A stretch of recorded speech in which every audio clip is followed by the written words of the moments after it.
Perkenalkan, saya Dr. Stella. Saya Farista Mantaraja. Saya Perlini Triputri Suryani. Saya Alisa Made Nurmaimunde. Saya Rani Sae. Saya Desi Haji. Saya Wes. Infrastruktur bukan dari sekedar anggaran dan juga alat berat.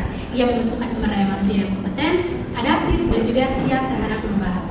Kami dari kelompok 6, kesempatan kali ini kami akan memaparkan hasil penelitian kami terkait dengan strategi dan juga program pengembangan kompetensi sumber daya manusia di Dinas Pekerjaan Umum dan Penata Ruang Kota. Sekarang, Dinas PUPR sendiri untuk bekerja lebih cepat, lebih transparansi, dan juga lebih profesional. Regulasi terus berubah karena teknologi digital masuk ke proses perencanaan dan pengawasan, dan proyek infrastruktur makin kompleks. Kondisi ini menuntut ASN PUPR sendiri untuk tidak hanya paham secara teknis sipil, tapi juga punya kemampuan manajerial dan wawasan digital. Jadi penelitian kami itu berfokus pada 3 hal saja. Yang pertama itu program apa saja yang mereka lakukan atau yang mereka jalankan di Dinas PUPR tersebut untuk meningkatkan kompetensi pegawai dalam 5 tahun terakhir. Yang kedua, apa strategi yang mereka gunakan agar kompetensi pegawai itu tetap relevan dengan perkembangan teknologi dan regulasi. Yang terakhir itu ada apa kendala yang mereka hadapi dan bagaimana dampaknya terhadap pelayanan publik. Nah, tujuannya untuk merumuskan rekomendasi pengembangan sumber daya manusia ASN di PUPR yang lebih efektif dan berkelanjutan. Oke, di sini kita masuk pada metode penelitian. Nah, yang mana tuh kami di sini kelompok 6 menggunakan pendekatan kualitatif, yang dimana data itu dikumpul melalui wawancara dari yang dimana lebih mendalam dengan pimpinan dan juga staf dari Dinas PUPR. Nah, observasi langsung di lapangan dan juga studi dokumen seperti laporan diklat dan juga program kerja. Selain itu juga kami juga melakukan analisis yang dimana untuk menetapkan program apa saja yang ada dan juga strategis yang ditetapkan serta hambatan yang muncul itu. Baik, apa yang kami temukan, Dinas PUPR Kota Kupang telah menjalankan beberapa program pengembangan kompetensi.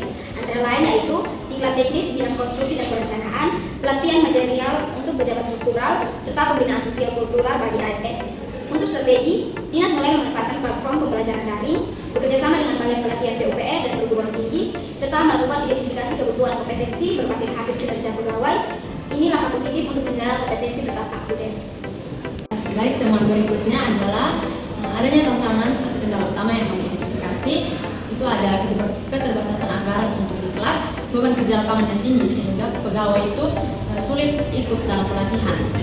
Yang berikut ada birokrasi pengajuan pelatihan ke luar daerah serta minimnya sarana pelatihan digital di kantor tersebut. Akibatnya beberapa program tertunda dan tidak semua pegawai dapat akses pelatihan yang merata.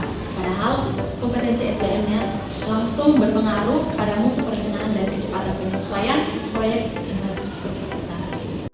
Berdasarkan temuan tadi, kami merekomendasikan 3 hal. Yang pertama, peningkatan alokasi anggaran khusus pengembangan SDM. Yang kedua, penguatan platform pembelajaran digital agar pelatihan bisa diakses fleksibel tanpa mengganggu tugas lapangan. Dan yang ketiga, pembangunan sistem pendataan kebutuhan kompetensi individu supaya program pelatihan lebih tepat sasaran.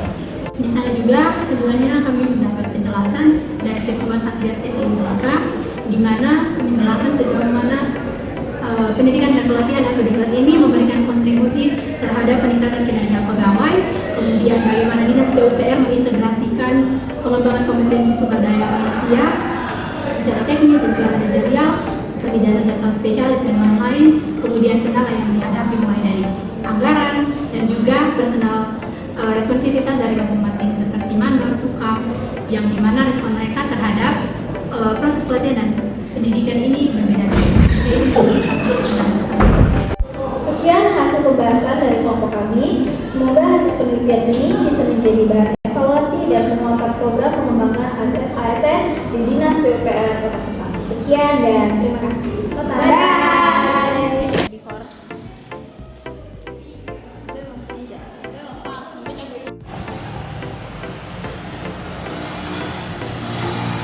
Sampai